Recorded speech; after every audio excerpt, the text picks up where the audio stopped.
శుక్లాంబరధరం విష్ణుం శశివర్ణం చతుర్భుజం ప్రసన్నవదనం ఝాయేత్ సర్వవిఘ్నోపశాంతయే. యజ్ఞముల యొక్క ఆరంభం. శాంసంపాయనుడు ఇట్లు చెప్పాను, త్రేతాయుగాన స్వయంభవ మన్వంతరాన పూర్వం యజ్ఞం యొక్క ఆరంభం ఎట్లా జరిగింది, దాని నాకు ఉన్నట్లుగా చెప్పము. కృతయుగంలో సంధ్య జరిగిపోగా త్రేతాయుగము ఆరంభమున కాలాక్షం ఆరంభం కాగా వర్షం యొక్క సృష్టి ఆరంభమై ఔషధం యొక్క మొక్కల యొక్క పుట్టుక ఆరంభమగను. వ్యవసాయ కృషి పూర్తిగా స్థాపితమైంది. ప్రజలు గృహస్థాశ్రమాన ప్రతిష్ఠితులయ్యారు.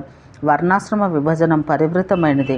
అట్టి సమయాన అన్ని హంగులతో కూడి యజ్ఞం ఎట్లు ప్రారంభమయ్యనో దాని విని సూతుడిట్లు చెప్పెను, ఓ శాంసంపాయన, త్రేతాయుగం యొక్క ఆరంభాన యజ్ఞం ఎట్లు ప్రారంభమయ్యనో వినడు. పూర్వం స్వయంభవ మన్వంతరాన యజ్ఞం ఎట్లు ప్రారంభమైనదో అనుపూర్వకంగా చెప్పదను వినము. 2 యుగముల మధ్యకాలమైన సంధ్య సాగిపోయెను. త్రేతాయుగ ప్రారంభాన కాలాక్ష వర్తించడం ప్రారంభమైంది. వర్షం యొక్క సృష్టి జరిగింది. ఔషధుల యొక్క పుట్టుక సంభవించింది. వ్యవసాయం, కృషివలత్వం సంపూర్ణంగా ప్రతిష్ఠితంలయ్యను. గృహస్థాశ్రమానికి ప్రజలు అనురక్తులైరి.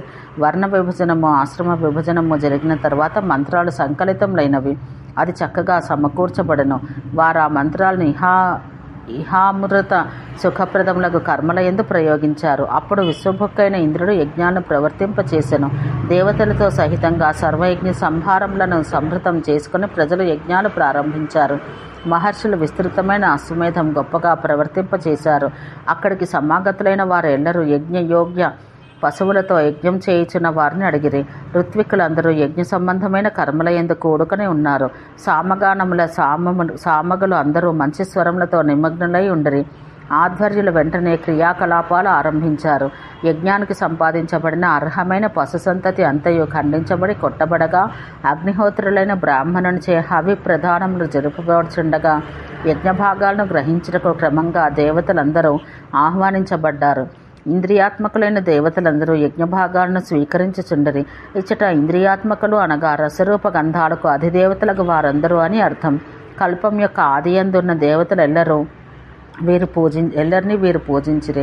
ఆధ్వర్యంలో మహర్షులు సోమరసాన్ని పిండు కాలంలో లేచి నిలవబడిరి.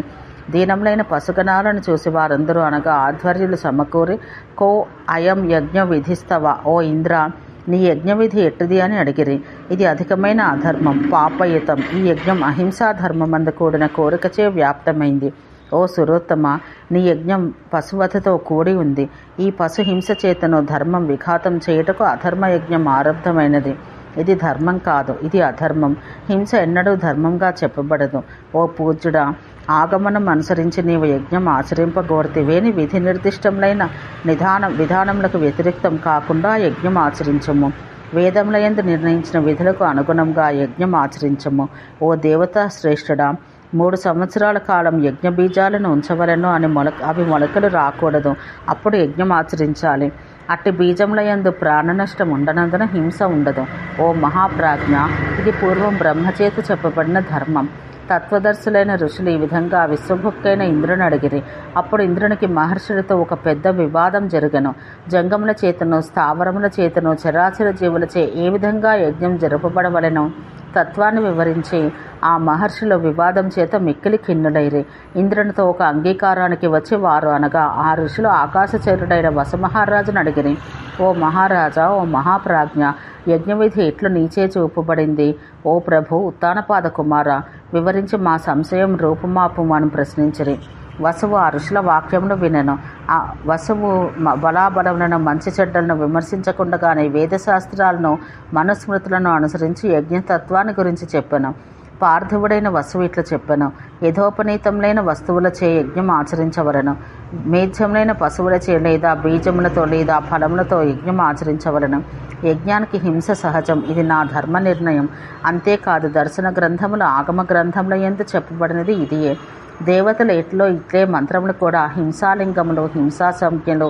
ఇదియే దీర్ఘకాలం తపసాయుక్తులైన మహర్షులచే వారి దర్శన గ్రంథములు ఇట్టి తారక గ్రంథములను అనుసరించి ఇతర మంత్రాలను బట్టి చెప్పబడినవి. వాటి ఆధారంగా ప్రమాణంగా గ్రహించి చెప్పబడింది.